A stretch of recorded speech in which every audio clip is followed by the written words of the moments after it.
If you don't take these 10 NFL bets, you are going to regret it. I'm giving 10 NFL bets this week that you have to take, and I'm leaving the best for last. So at number 10, I am taking Andre Cisco under 4.5 tackles and assists. And Cisco has hit this line in 2024 9 out of 16 games and 6 for 10 in his last 10. And honestly, I really like this line because the teams against Pittsburgh typically rank very low against defensive tackles and defensive assists. And for someone who regularly averages about 2 to 3 tackles and assists per game, this line at 4.5 is absolute money. And with how the Steelers' offense is, I think they're really going to try and establish the run, which is going to lead less for Andre Cisco to be involved. And honestly, this is a beautiful pick right here. Number 9 is Jerome Ford over 8.5 yards longest reception. Ford has hit this 50% of the time. In his last 10, he's hit it 50% of the time. He averages about 10.1 for his average for longest reception. And with Joe Flacco now at quarterback, he's not going to be running the ball around a lot because the dude can't move. So he's going to be looking for his check down very often. And as we know, Jerome Ford was the passing back when he was there with Nick Chubb. The last 2 times he's played Cincinnati, he has gotten it for 19 yards as his longest and 12 yards as his longest. And over the last 2 seasons, Joe Flacco has one of the highest checkdown rates in minimum of 300 dropbacks at 8.43%. So it's very possible we see Jerome Ford get a good amount of volume, and if he only needs 9 yards, it's very likely he gets that at least once. Number 8, we're going to be taking Matthew Golden's over on receptions at 3.5. And it's as simple as this. Matthew Golden is going to be the number 1 guy on this Packers offense. He's going to get a lot of targets, a lot of receptions because he is the top option. And Detroit did not really do much for their secondary this year, and last year they ranked 1st and 2nd in receiving targets and receiving receptions allowed and receiving yards. So we're going to see a lot of pass-heavy offense against this Detroit defense because they're not relatively good at stopping it. And yes, I know the Packers offense, especially the passing offense, is a little confusing because there's so many people around, but Matthew Golden is going to be a solidified guy, and they might put DJ Reed on him, but his route running ability is so strong, and Matthew Golden is going to be Jordan Love's first read most of the time.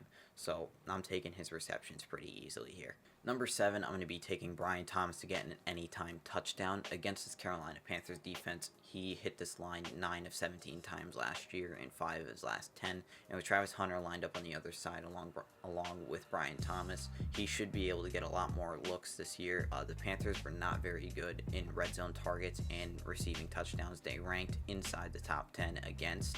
So, they're going to give up a lot of opportunities to score, and Brian Thomas is Trevor Lawrence's favorite target, so he's going to get a lot of volume inside that red zone.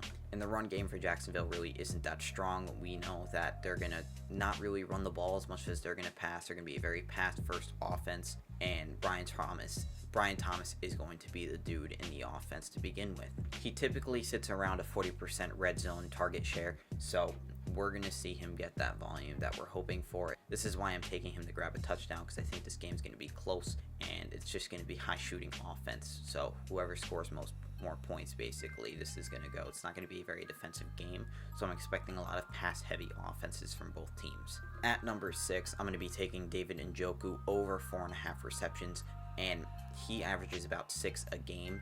He was 8 for 11 on this line last year, and he was 8 for 10 in his last 10. He's going to get a lot of targets because Flacco loves to throw to his tight ends. So we're going to continue to see that with David Njoku alongside with Jerry Jeudy, who's also a very good option as well. But I think Njoku has a better chance to receive more targets because Cincinnati struggled against covering tight ends last year. They gave up the most targets and receptions, and receiving yards, they ranked inside the top 5 for all of those. So it's very likely we see David Njoku get a solid amount of volume, and he's going to hit that 5 receptions line. He averages around a 30% receiving share, so Flacco is going to be airing the ball out, especially with how the run offense is going to be, and Cincinnati is just going to pour it on. So they're really going to need to pass the ball a lot to gain any traction, and Njoku is going to be one of the people that gets favored in that situation. At number 5, I'm going to be taking Bo Nix over 19.5 rushing yards, and they're going to be a pass-first offense, so we're going to see a lot of dropbacks from Bo Nix, and with the solid defensive line that the Titans have, it's going to put a lot of pressure on Bo Nix, so it's very possible we see him scramble for a good amount, and the Titans were not very good against rushing QBs last year, They ranked inside the top 10 for rushing attempts and rushing yards against quarterbacks, and Bo Nix averages about 21, and towards the end of the season he really started to ramp up where he was averaging over 30 to about 40 a game.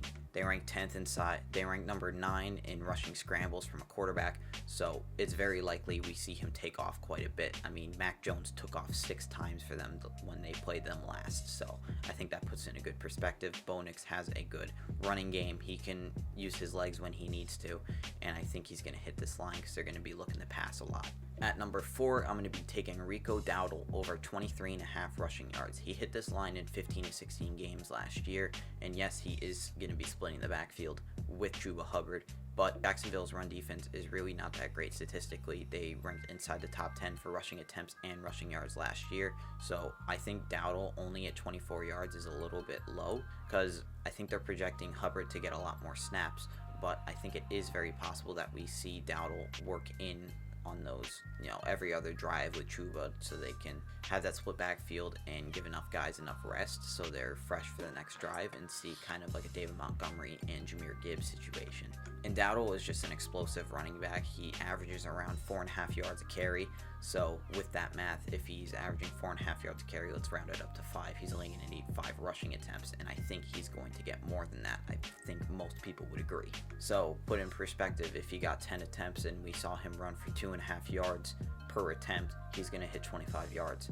So I think that he's going to hit that line pretty easily. And I think the game's going to be close enough to where no team is really outmatching each other, so there's going to be a solid balance of the run for the Panthers offense specifically, because they're going to try and balance out their offense because their offensive line is so good. They're going to try and pound the rock a little bit more than the Jacksonville Jaguars would. At number 3, give me Austin Ekeler with over 6.5 rushing attempts.